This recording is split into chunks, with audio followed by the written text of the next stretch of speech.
As we all know, most of us probably at this point, the House has just passed a bill which, if passed through the Senate and the executive branch, would cut, theoretically, $40 billion from the food stamp program over the next 10 years. And Representative Andy Harris from Massachusetts has asserted that such extreme cuts, of course he's Republican, of course, would actually provide more help to poor people in need of food stamps rather than less. His justification of this is rather scrambled and hard to understand because it doesn't make any sense.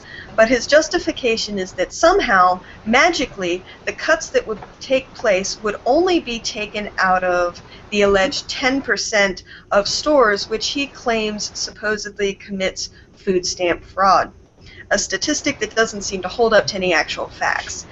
And he also is throwing around percentages all over the place, saying that the $40 billion is only a 5% cut from the food stamp program, and that 10.5% of stores commit some sort of food stamp fraud, and that somehow cutting the food stamp program by 5% would automatically cut the food stamp fraud of these stores by 5%. Do you see what I'm saying here? He's kind of using scrapbook logic math here. He's taking a percentage from out of the air. It's like, well, 10% here minus 5% equals 5%, so we get less fraud. Do you understand? Because it's hard to, grasp the idiocy that one must, possess. It's Republican math. Right, it's Republican math. If we cut the program by 5%, then we automatically cut fraud by 5%, even though that doesn't make any sense at all. Anyway. Well, he's asserting that we would cut fraud by 50%, because he's saying that of the total 10% that is fraud, 5% of, that 5% would come out of that. So he's essentially saying this is a targeted cut of only, fraud, which would, realistically would be great if we could do that in any given kind of department across the board. But yeah, it's absurd.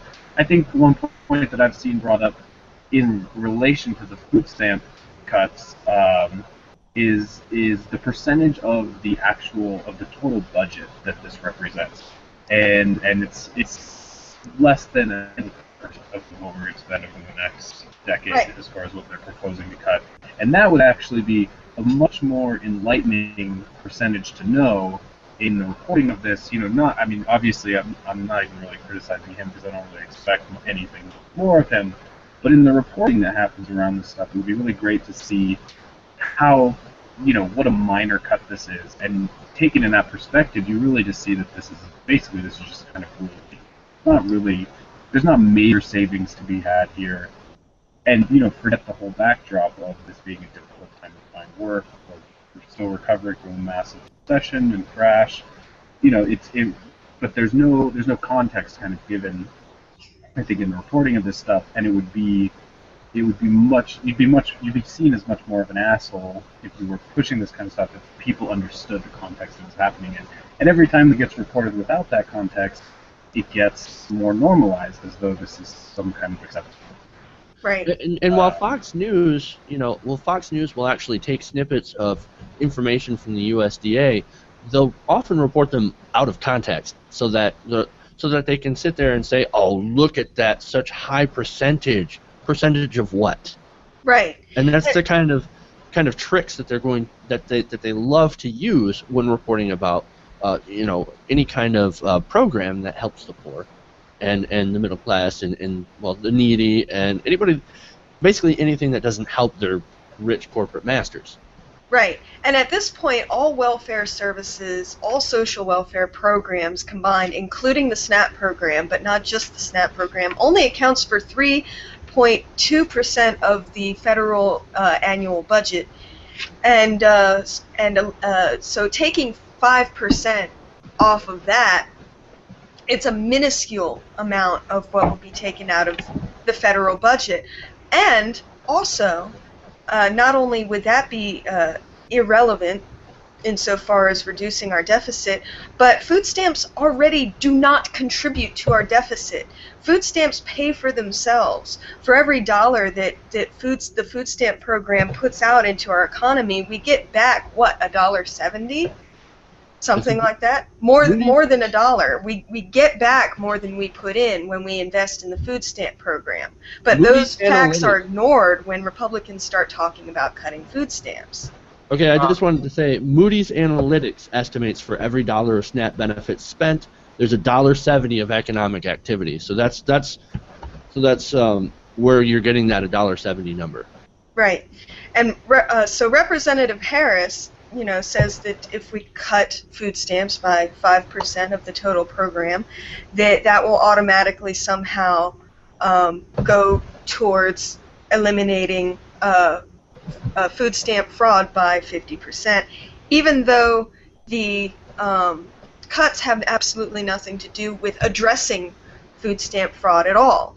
The cuts that he wants would make applicants have to either work or engage in job training in order to get benefits, even though right now there are simply not enough jobs available in this economic climate to justify that type of contingency. Not only that, but a lot of states have cut their job training programs. Yes. They actually don't even have job training programs. And if you're and another stipulation that I saw is you have to put in, maybe 20 hours of volunteer service, which is fine.